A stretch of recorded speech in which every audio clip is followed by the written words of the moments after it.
A Black Friday do Cambly acabou, mas se você perder o maior desconto do ano, ainda dá tempo de você aproveitar a Cyber Monday. São 60% de desconto em todos os planos do Cambly e do Cambly Kids. Não dá para perder. Essa é a última oportunidade mesmo, gente. Não vai ter mais de nada até o final do ano, até começando que vem. Não tem mais de nada disso.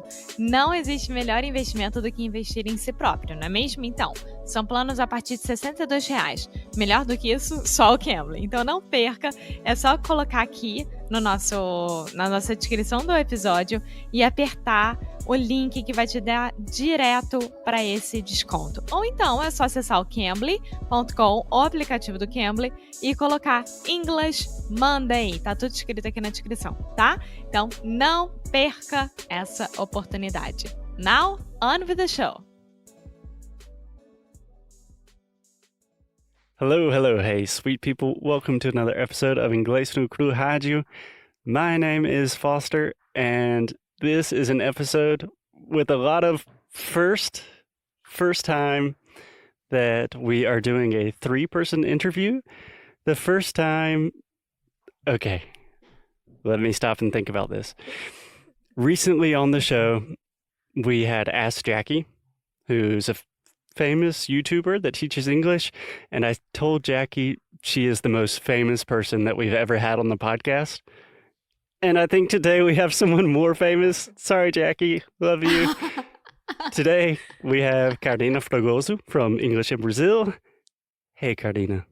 Hello. You are also famous. Come on. You have a very successful podcast.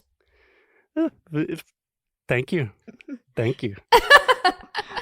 And Jackie, I love Jackie. We all and it's love so nice Jackie. to be here. Yes. Oh, she's amazing. She's my friend. She's not only someone I look up to, she's actually my friend, and I love listening to her. She has a lot to share. Yes, she's so nice. Every time that I speak to her, she's always like, Alexa, it's so nice to talk to you. We love you guys. Da-da-da-da-da-da. It's so amazing. And I'm here as well. It is. And Alexia is here. Yes. Hey, Alexia. So just to paint an audio image, we have 3 people, 3 microphones. Alexia and I are in the same studio together. And Carina is somewhere. Where are you? I am in São Paulo now, in my home. Nice. How's everything going in São Paulo? Just out of curiosity. Well, it's a sunny day here, and the first thing that came to my mind was the situation regarding COVID, and it's getting better here. I'm feeling more comfortable to go out. Of course, always wearing a face mask and being very careful, like to keep social distancing. But I'm starting to feel that I'm alive again because it was so difficult. And now I think people are starting to go out a little bit more. So I'm starting to feel a little bit more optimistic here. Yeah, I think it's the same for us here because in Portugal, we have already 85% of the whole population vaccinated right now. Oh, with the 2 shots? Yes, with the 2 doses, Whoa. and it's amazing. So now we can come to our co-working and not wear masks anymore, and we are Really? feeling a little bit more like back to normal. And I'm still taking baby steps and not doing that much yet, but like it's normal life, almost that. Yeah, it's still kind of weird. Everything's weird, but I'm feeling a little more optimistic. Because we are a little bit insecure because we've been through so many difficult things. But do you think it will ever be normal again? Do you think we will feel like it's normal life again? No. Yeah. I'm not sure. Yeah, I don't know what normal was to begin with. And I don't think we're ever going back there. I mean, I think that each country will be different. So if I go to Brazil right now, I know that I'm gonna feel a huge change. In Rio, that's where I'm from. And when people visit Portugal, maybe they will see a huge change as well. Like, we don't have lines anymore. Everyone really sees like, okay, there are 2 people inside that small store. I'm not going in there. I'm gonna wait and then I'm gonna come back later that day. You know, like things changed a little bit. I know, but you know that Brazil is different because people are talking about Carnival now. So they're planning to have parties in February. And I was like, okay, Carnival now? Are you serious? So I'm not sure. Maybe things will be a little bit more normal here before it gets normal everywhere in the world. But who knows? Yeah. I am still not normal. And I hope I will be one day. But, you know, I have a son, a 2-year-old son, and he's really addicted to cleaning everything. And I was like, oh my God, what have I done? So he's like always putting like hand sanitizer, and he has, you know, those tissues, baby tissues. So he cleans everything. I was like, oh my God. I think that's a result of the pandemic. So he's going to be like obsessed with cleaning. It's silver linings from the pandemic. Yes, it's a new generation. He's from Gen Z or the new one already? I don't know. I have no idea what the new generation will be. He's a baby boy. And he's a baby boy. He's very clean. Awesome. Yeah. So, Carina, I think everyone that listens to our podcast, they already know that we are super casual. In general, we are very unprepared. For this podcast, at least speaking for me personally, this is like the most unprepared I've ever been, especially for someone with as big of an audience as yours. I've never really watched your YouTube videos. Nothing against you. It's just I already speak English and don't really need to. No. But you need to, if you want to learn English, you have to watch my channel. Well, that could be true. I don't know. You I had haven't seen to watch her channel and listen to English no Cru Rádio. That's a perfect duo. Yeah. Yeah.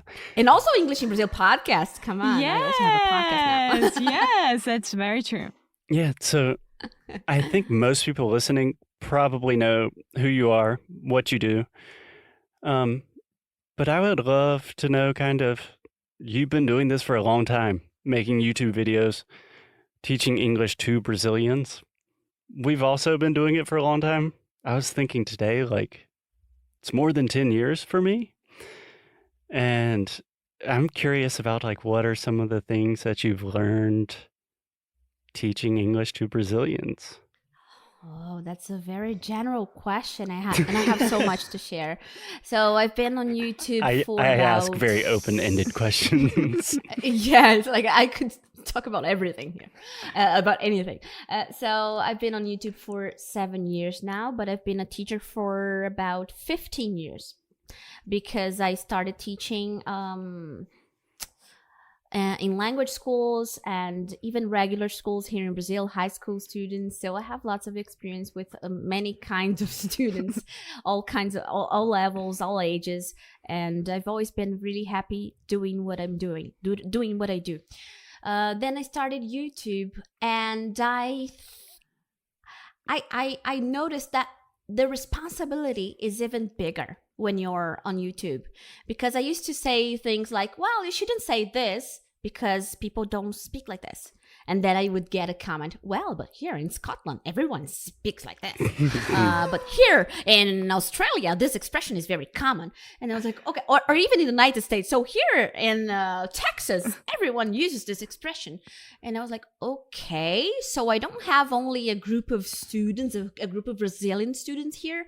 It's native speakers watching me. It's teachers watching me. It's everyone watching me. I don't have any control over my audience. So I started to think that the responsibility is really, really big. So I have to be very careful about every word I say. So, well, it's not that common in this area. Maybe the most polite option would be this one, but it's not wrong, you know? So I started paying much more attention to the way I teach. And I think that if I went back to teaching English, like private lessons, I'm not teaching private lessons anymore, but if I restarted doing this now, I would be as careful as I am on YouTube now, because there's not only one English. English is a global language. People speak in different ways in every corner of the world. So I think the most important lesson that I've learned is be careful about what you say. The main thing you've learned is be careful with what you say. I totally understand where you're coming from, especially on YouTube. People can be crazy.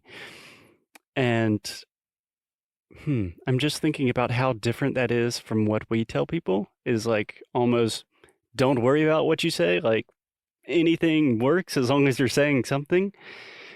So do you see that as a contrast? Do you feel a lot of friction with that? Because our real goal is like getting people to talk in the first place. Do those words make sense? Yeah, I think I understand what you're trying to say. So, of course, I want my students to feel confident, to feel comfortable, and to communicate. So this is the first and main step. You need to communicate. It doesn't matter if you're making mistakes, if your pronunciation is not perfect, if you say word instead of world, if it's in context, probably people would understand you. But I don't think that as a teacher, I would say, well, you can speak anything and that's fine. You don't need to learn more. I always encourage my students to do their best and to learn it more and more, because I think that's the beauty of language learning. You want to learn more. Of course, you don't need to speak like a native. Of course not. But it's so nice when you learn another expression, or you improve your pronunciation, when you have more vocabulary to express what you want to say. Because of course you can communicate with a very limited vocabulary, and that's fine. But when you learn more words, more expressions, more collocations, you feel more confident. You feel more independent to be yourself. And so that I think we have to find a balance. Of course, people would understand you if you just go to McDonald's and say number 1. You can just say 1. You can just use your finger and say, and you get your meal. But you don't want to be like that, right? You want to communicate better. So I think we have to go step by step. First step, communication. Just try to make yourself understood. Speak the way you can. Don't worry too much about mistakes and pronunciate and having the perfect pronunciation. But then, as you listen to the language more and more, and you get in touch with the language, you will learn more and more, and then you'll feel more confident. And then you will be improving your English over time. It doesn't have to be like in 1 year, in 5 months. It can be over 10, 15 years, you know? Yes. Which is my case. I'm learning every day. Yes, that's my case as well. Like when I met Foster, I had a good English already. Ui, essa doeu. Doeu em mim até. I spoke English well? Yes.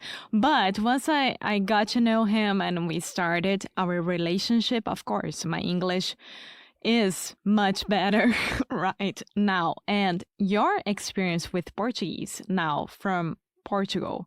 So you already know Portuguese from Brazil, and now you're learning Portuguese from Portugal, which is different. People don't think it is, but it is. The expressions, the way that you say things, and everything is different. So that's more or less what we try to tell our students, like, yes, you can be as confident as you want to be once you start communicating, of course, but you had to learn to communicate well. And that's more or less what it is. Sure. Yeah. No, I think like the lesson that we all teachers are trying to teach is learning any skill, whether it be language, meditation, learning how to surf. It's always going to be a lifelong process. There's not one day when you say, I speak English perfectly. That's never going to happen. Carina, you said something very interesting about being more independent. I'm curious to know, do you feel like you have different personalities in English and compared to your Brazilian personality? I do. It's the first time I hear this question. I do. You do? Yes, I do. I feel that sometimes when I am in Brazil or here in Portugal and I'm speaking Portuguese, of course, eu me solto muito mais, sabe? Eu falo muito mais coisa que eu deveria falar e eu realmente consigo fazer piada e etc. Nos Estados Unidos, quando eu tô com a família do Foster ou coisa parecida, eu fico às vezes pensando 2 vezes, será que essa expressão vai dar certo? Será que eles vão me entender ou não? Por mais que eu já tenha um inglês bom, ao ponto de eles me compreenderem perfeitamente. Então, eu acho que às vezes a minha personalidade não é que ela seja fake, sabe? Não é que ela seja falsa, ela só é um pouquinho menos do que ela é normalmente. Eu tenho essa, sei lá, essa impressão. What a beautiful carioca accent. Obrigada. Alexia's sexy carioca accent. Essa eu acho. Eu acho também. Que bom. Good for you. I agree. I think that it's not just about the language, but it's about my cultural background. Because when I'm talking to an American, if I make a joke about Chaves, for example, they will never get the joke. So when I'm in Brazil, já chegou o disco voador. Everyone knows that, you know? So I think maybe, eu acho que eu sou mais engraçada às vezes em português mesmo, porque a gente tem uns negócios mais não é só linguístico, sabe? É cultural mesmo. Então, piada do Chaves, a coisa... piada interna, a coisa do meu gaúcho também. Aqui em São Paulo eu tive que mudar minha fala. Porque você fala, nossa, tô podre porque eu subi essa lomba. Lomba? O que é lomba? Eu não sei o que é isso. É uma ladeira. Não posso nem falar lomba aqui em São Paulo, porque... Eu me sinto super... Mas daí eu me sinto super fake falando, subi uma ladeira. Eu me sinto assim, tipo, nossa, muito esquisita, sabe? So, yes. I think, in this sense, I think I have 2 different personalities. But I've never lived abroad. So maybe if I did, maybe I would feel more and more confident. The thing is, I use my English for work usually. So I don't use English all the time. I don't need to talk about how I feel deep inside about using English because it's not necessary. Everyone I communicate with here in Brazil speaks Portuguese. So maybe, well, Alexia, you've been living abroad for longer and well, you live with Foster, so I imagine you talk about everything. So how do you feel when you have to say some to express something that's really, really personal, really deep? In which language do you prefer to communicate? Portuguese, I suppose. Yes, I mean, I think that with Foster, it's a huge mix nowadays because he speaks Portuguese perfectly and I speak English perfectly for us. So when putting perfectly in quotations, at least for my Portuguese. No, for both of us, but exactly, like sometimes he's speaking in Portuguese something really, really important, and I am answering in English, but it's because it's our relationship, right? But I had to change also the way that I speak here in Portugal. O português brasileiro, como eles chamam, né? Sometimes it doesn't make sense for them. Alexia's Portuguese is already changing. Yes. Like, vai se perceber? Então, por exemplo, entender não é entender, é perceber. Percebeste isso? Eu estou a fazer. Estou a fazer. Estou aí. É uma loucura para mim. Tipo, amor, pelo amor de Deus, fala normal. Por exemplo, estou indo no supermercado. Speak Portuguese! Estou indo no supermercado, não é? Estou a ir ao supermercado. Não existe, sabe, o indo. Tu tá falando estou a ir no supermercado? Eu falo já. Gente. Então Alexia, fala português direito. Ai, tô brincando, gente, nossos amigos de Portugal. Isso é uma brincadeira, tá? Sim. Não, eu não estou Não, mas é brincando, interessantíssimo. Não. É muito difícil. Eu demorei, 4 anos para aprender português. E daí eu preciso aprender de novo. Gente, então, sacanagem. But I think that I always had a huge facility of adapting myself. I've never been a person that, okay, I don't want to do that because I am Brazilian or because I am Portuguese or because I am American, you know, like... You are quite a cultural chameleon. Sim, e se eu for pra Minas, depois de 2 semanas eu tô falando que nem mineiro, que minha família é mineira. Então, assim, eu realmente eu consigo me adaptar muito bem, mas não é todo mundo. E eu entendo isso perfeitamente. Não é Okay. todo mundo. Can I come in with my role as the native speaker here Yes. really quick? Alexia said I have a lot of facility with this. That totally works in English, grammatically correct. It's just a phrase I would never say. I would just say I'm good at adapting, Yes. or it's something that I'm good at. Yeah. Eu falei em inglês ou em português? Porque na minha cabeça estava em português, eu tenho facilidade, that's why. No, I do that in That's English why, as because well. we're mixing languages. Yes. Yeah. And what about you, Foster? How do you feel when you speak Portuguese? Do you think you have different personalities? Yes. I like to consider myself a little bit funny in English. I can make jokes. Sometimes people laugh. In Brazilian Portuguese, You can. I can make jokes. People laugh. Sometimes they land. Sometimes they don't. But I feel more comfortable kind of being myself and letting my personality shine a little bit more. Here in Portugal, speaking European Portuguese, I'm trying to make a lot of jokes and 0% of them are working. So, Really? yeah. Why? The Portuguese humor is a world that I have yet to penetrate. Yes, but you try to be funny with British people as well when they don't like it, so it's more or less like this. The humor is, it's a curious thing. In every culture, it's a little bit different. And my humor is very strange to begin with. So, but your question is if I feel different speaking in Portuguese? Absolutely. I think like Brazilian speaking Foster is not a different person, but a totally different like personality than American speaking Foster. But again, it's not a fake personality. It's important to let people know that you don't have to fake yourself, No. like to speak another language. No, I believe it was Charlemagne who said, when you learn a new language, you gain another soul, Oh my god. which is true. I have 2.5 souls, maybe. Okay, we're interviewing Carina. I'm the one interviewing you now because How did I'm this curious happen? to know about your experience, your language background. Carina, can I ask you some perhaps unrelated questions to language, but things that I'm just very curious about? Sure. So I know a lot of people that listen to our podcast, they think it's really cool and they're like, oh, you're so courageous. I want to start a podcast, but I could never do that. What I imagine you receive that kind of thing as well.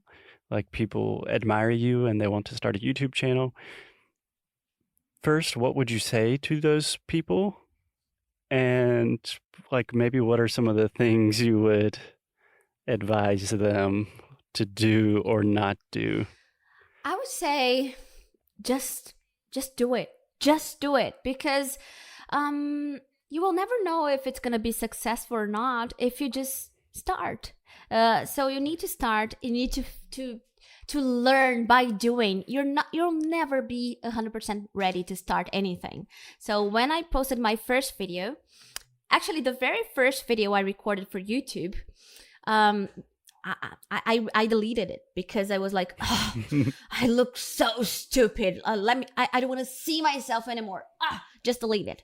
And then I thought, well, no, I won't give up. Now I haven't even started. So I will re-record this video with the script now because it's going to be quicker. I will have the topics I want to talk about. So it was not, I wasn't reading anything, but I had all the topics I wanted to mention. And so I recorded the video, like no specific equipment, nothing. It was just my Sony CyberShot camera, Nice. and that's it. But actually, when I started my YouTube, I thought that I would use that video. I uploaded the video to YouTube just for me to embed this video to my blog. because I thought, well, let's have not a written post. Let's have a video post. I didn't even know what I was doing. It was 2013. So I recorded that video. I embedded it to my blog.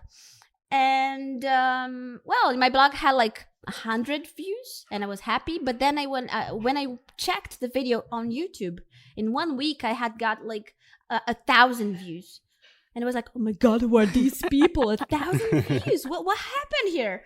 And I didn't know that my title was actually a very good title, which was Como Turbinei Meu Inglês em Pouco Tempo. And it was very, very natural. Very natural.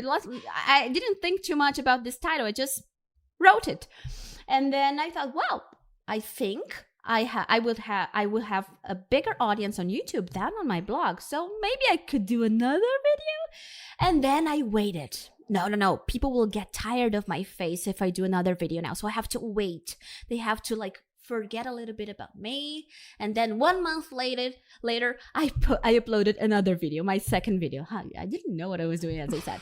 So I uploaded the second video and it got views again. I was like, people want to hear what I have to say.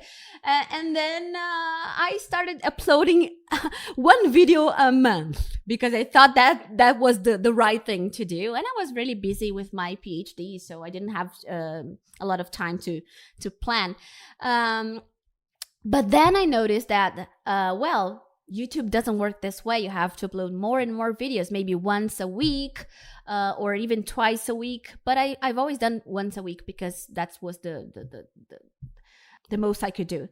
And then my channel, started growing very naturally. I started learning more about the platform. I found out about the importance of good titles and good thumbnails. So YouTube, guys, it's just about titles and thumbnails. Not just about, but it's all about, Of course, good content, you need to have good content.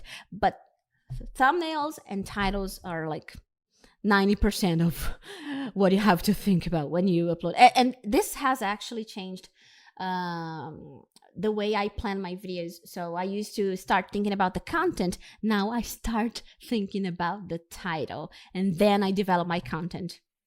So that's crazy. Alexis saying yes. Yeah, it's crazy. It's crazy because you have to sell your content. You can have the best content ever, but if you don't know how to sell it, quotation marks, people won't no one's gonna watch it. Yeah. So this is for YouTube, and this works for YouTube and also Instagram. But Instagram now, guys, I'm so tired of Instagram. Me now too. Because it's all about Reels and TikTok, and I have to be everywhere in every platform. No. No, you don't. I'm so tired. I'm exhausted. I don't want to upload more videos. É uma pressão tão grande. Não dá mais, não dá. E olha que a gente não tem tanta gente no Instagram porque nós nunca fomos, assim, Instagrammers, sabe? A gente sempre focou muito no podcast e o Instagram era só mais uma base pra falar com as pessoas. Ele não tem Instagram, por exemplo. Então, assim... Ai, lucky you. Eu tô exausta. Às vezes eu quero desaparecer. É isso. Eu tô exausta com um número pequeno que a gente tem comparado com o seu. Imagina você. Pelo amor de Deus, é muito cansativo. É muito. É muito cansativo. Então, assim, eu acho que a gente não precisa estar presente e se entregar 100% em todas as plataformas. Eu, por exemplo, abri o TikTok na onda de, eu tenho que abrir o TikTok porque tá todo mundo no TikTok. Fiz uns poucos vídeos lá. Gente, eu tenho 20 mil seguidores no TikTok, não é tão pouco. Mas eu parei. Porque, gente, eu não sou isso aqui. Sabe? E também quais são os objetivos do TikTok? É eu ter mais uma presença online? Poxa, TikTok eu não consigo nem pôr um link. Se eu quero entregar um material, não tem Mas como. É verdade. Se eu quero vender um curso, não tem como. Então, o que eu quero no TikTok, gente? Tenho mais o que fazer. Então, assim, eu prefiro continuar no YouTube, que é aquela minha rede principal que eu comecei, que, cara, o YouTube como plataforma é incrível. É incrível. O YouTube te dá plaquinha de 100 mil. O YouTube te dá plaquinha de 1 milhão. O YouTube te dá presente. Eu fui embaixadora do YouTube Edu, que o YouTube me deu esse reconhecimento, sabe? O YouTube me levou a lugares, tem eventos, tem workshops. Eu amo o YouTube e defenderei o YouTube pra sempre, porque é uma rede muito séria. As outras também são, mas assim, o Instagram é aquela coisa mais a conexão... a conexão mais pessoal, que eu acho que isso lacks on YouTube, because agora tem os Reels, os Stories lá do YouTube, mas tu acha que eu faço? Mais um, pelo amor de Deus, socorro, não. Então assim, eu acho que o Instagram eu tenho uma proximidade maior com a audiência, tá? Porque às vezes eu faço um story de pijama, então é legal, eu gosto. Mas eu acho que a dica é, faz, gente, faz o primeiro. Se tu se sentir muito ridículo no primeiro vídeo ou podcast, não posta, faz o segundo. Se organiza melhor. Investe tempo em roteiro, em preparação. E aí, quando tu for abrir a boca pra falar, isso tudo vai ser mais fácil. A edição vai ser mais fácil, tudo vai ser mais fácil. Tu vai se sentir menos estranho. E pratica com a câmera, sabe? Faz stories e não posta, sabe? Faz stories e salva pra se olhar depois. My sister's like this, so she wants to do stories, she wants to share content, but she's so shy. So I said, please, Jackie, just do it, go there and do it, and don't post it. And then tô contando coisas pessoais da minha irmã. Aí ela vai lá e faz ela fazia, né, antes, fazia um story e me mandava. Tô muito robótica? E eu, tá, fica mais natural. Porque ela ligava a câmera e ficava assim, ó, olá, pessoal, eu sou a... Então, por favor, fala normal, é normal. E ela não conseguiu o normal, depois de muitas tentativas, ela conseguiu soar um pouco mais normal. So, practice makes, not perfect, but makes better. Com you certeza. have to practice and you feel more confident. Yes, hoje mesmo eu ensinei uma expressão pro Foster que é, o não você já tem.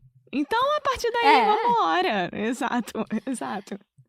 E não tem que ter vergonha, assim, do que os outros vão pensar também, porque, assim, eu tô falando português, pode falar português? Não sei, Pode. gente. Se vocês quiserem, não né? pode. A Alexia começou. Não pode? Claro que vai vir assim um barulho, uma sirene, assim, ó, bé. Não, Pode mas eu acho ser. que é a primeira vez há muito tempo que a gente está falando português num podcast. E todo mundo pede pra Que você legal. falar português também, gente. As pessoas ficam curiosas. Como é que é o português de Foster? Fell in this trap. Então eu só vou finalizar aqui. O Foster me faz a próxima pergunta em português, então. Eu tava falando assim, ó, que tu vai ter medo de ser julgado, e é normal, porque eu sempre tive. Ainda mais eu que já tinha uma carreira. Cara, tava fazendo um doutorado na USP e fazendo vídeo pro YouTube ao mesmo tempo. Teve gente que me julgou. Eu cheguei uma vez de umas férias e eu nunca vou esquecer, porque eu fiquei com muita raiva. Ela falou assim, e aí, fez o projeto ou ficou só fazendo videozinho? Eu falei, eu fiz os videozinhos e fiz o projeto. Toma, sua idiota. Sabe assim, eu fiquei com uma raiva porque ficou debochando os videozinhos que hoje viraram minha carreira, que hoje viraram o meu ganha-pão, que hoje me permitem compartilhar tudo que eu aprendi no doutorado para o grande público e não só para umas poucas pessoas que vão ler o meu artigo publicado em uma revista acadêmica. Então, assim, o meu trabalho hoje eu tenho maior orgulho e sempre tive, mas sempre vai ter uma pessoa pra te botar pra baixo, Sempre. pra dar uma debochadinha, pra dizer que tu quer ser blogueirinho. Tapa ouvido e segue. Se tu acreditar no teu projeto, vai dar tudo certo, gente. Sim, a gente passa a mesma coisa, tipo, podcaster, isso é uma profissão? O que vocês são, sabe? Tipo, tem muita gente que não entende o que a gente faz da vida e realmente não coloca a gente no mesmo patamar do que as profissões, entre aspas, normais. Então, a gente também passa por muito disso. Eu trabalhei como produtora de um canal no YouTube, o Porta dos Fundos. Eu já vim dessa área, assim, de entretenimento, então eu já estava mais acostumada com isso, das pessoas, você trabalha no Porta? O Porta? Então, as pessoas realmente entendiam o que era o Porta. A partir do momento que eu saí do Porta e abri um negócio com o Foster e fizemos o podcast, todo mundo ficou assim, ué, mas você vai ganhar vida pelo podcast? Como assim? O que você vai fazer? Como assim? Você não pode. E é muito estranho isso. Eu acho que as pessoas ainda não têm esse entendimento, assim, muito grande. Yeah. Fuck the haters. É isso aí. Resumindo, Carina, I know that we want to be mindful of your time. So I want to finish with a question. At the beginning of this conversation, you talked about being a teacher long before being a YouTuber. I think you said you've been teaching English for like 15 years. In my conversation with Jackie, she also talked about that. And that's something I feel very strongly too. Like, I'm a teacher first and a podcaster second.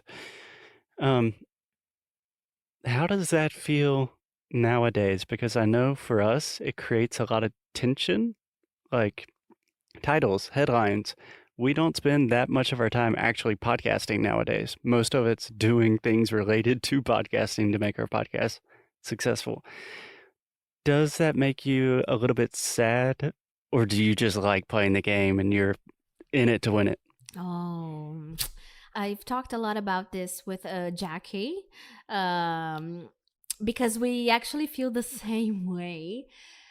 We have to play the game, right? But sometimes it does make me feel sad because I've made wonderful videos and they get very few views because the title was not very attractive or because it's not like clickbaity enough.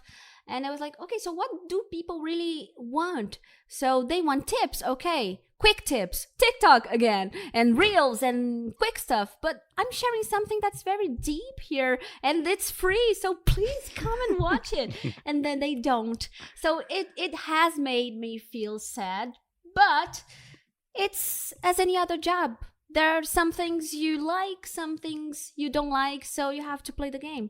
So I try to be true to myself, and I try not to make to write titles that would make me feel embarrassed or things that I don't believe in, of course. Last week I posted a video, and the title is "Stop Saying Like." Não diga like, but then there's an asterisk. Brinks. Vem aprender novas formas. So it's like, well, I have the clickbaity title, but I'm at the same time making a joke about this title. Nice. And it worked. So I think there's always a way. We can find a way to make attractive and clickable videos without hurting your beliefs or the way you feel about the learning process and the way you feel about the language. So yeah, it's as any other job, I think. That's awesome. Yeah. I think we can tie it back to language learning. Learning a new language, a lot of it really sucks. Like a lot of learning a new language is just embarrassing. It's kind of humiliating. It's like being a baby and making tons of mistakes. But there is this lovely part to it where you can actually speak and gain independence and gain new personalities like we were speaking. So everything, yin, yang, good, bad. Does anyone have anything more profound to say to end this kind of all over the place episode? No, I'll just be quiet now because I think it's the best ending. No, and I was already thinking about all the frustrations that I experience with English and even in Portuguese here in Portugal, but I don't think that we have time to do this on this episode. We had to schedule another one, but yeah. Okay, we'll leave that for the next time. I'm gonna ask these questions. I'm gonna ask you these questions in my podcast. So you guys, you have to listen to our podcast too, English in Brazil podcast. Yes. They're gonna be there. Yes. The next episode. E o link vai estar no nosso show notes para as pessoas acessarem perfeitamente, vai estar tudo direitinho. Yeah. Amazing. Yeah. Listen to English in Brazil. As always, keep up the good fight. And lose well. Thank you, Carina. Thank you, Carina. Thank you. It was so cool. Thank you so much. Beijo.